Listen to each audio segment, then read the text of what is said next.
এই যে এলাকার মুরব্বি কেমন ঠেকতেছে, আজকে তো এসএসসি রেজাল্ট দিল, আপনি গেলে যন্ত্রণা তো এলাকা থাকা যাচ্ছে না। আরে বাবা কেবল তো এসএসসি পরীক্ষা দিচ্ছে, আরও তো গন্ডি আছে। হ্যাঁ, আপনার ছেলে A+ পাবে, গোল্ডেন পাবে, শুনলাম বলে ফেল করছে, এখন ক্যাঙ্গা ঠেকেছে। মিষ্টি খাচ্ছেন না বেদনার কান্না কান দিচ্ছেন? কথা বলতাম না, কিন্তু আপনাদের যন্ত্রণা তো এলাকার থাকা যায় না। হ্যাঁ,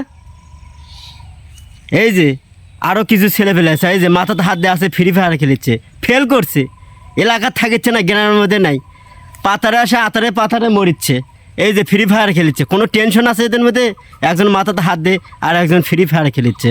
আরে এরা তো ফেল করবে আগেই তো জানতাম। যেদিন করলাম যে এখানে 6 বানান কি, ওরা 6 বানান করবে, যা 6 বানান করে। মুরগি লেখবার যা লেখে মাগি, তাহলে কেমন ছাত্র জানি না।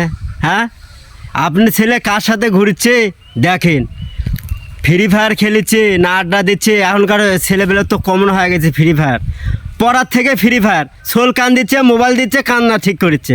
তাহলে দেখেন ছেলে পড়াশোনা করছে কি না সেটা দেখেন, তারপরে ছেলে সম্পর্কে সুপারিশ করেন। আজগুবি গপ্প মারে বেড়ান না, গপ্প বিলে মাছ থাকে না, বুঝছেন মুরব্বি? কথা মনে থাকবে। হ্যাঁ।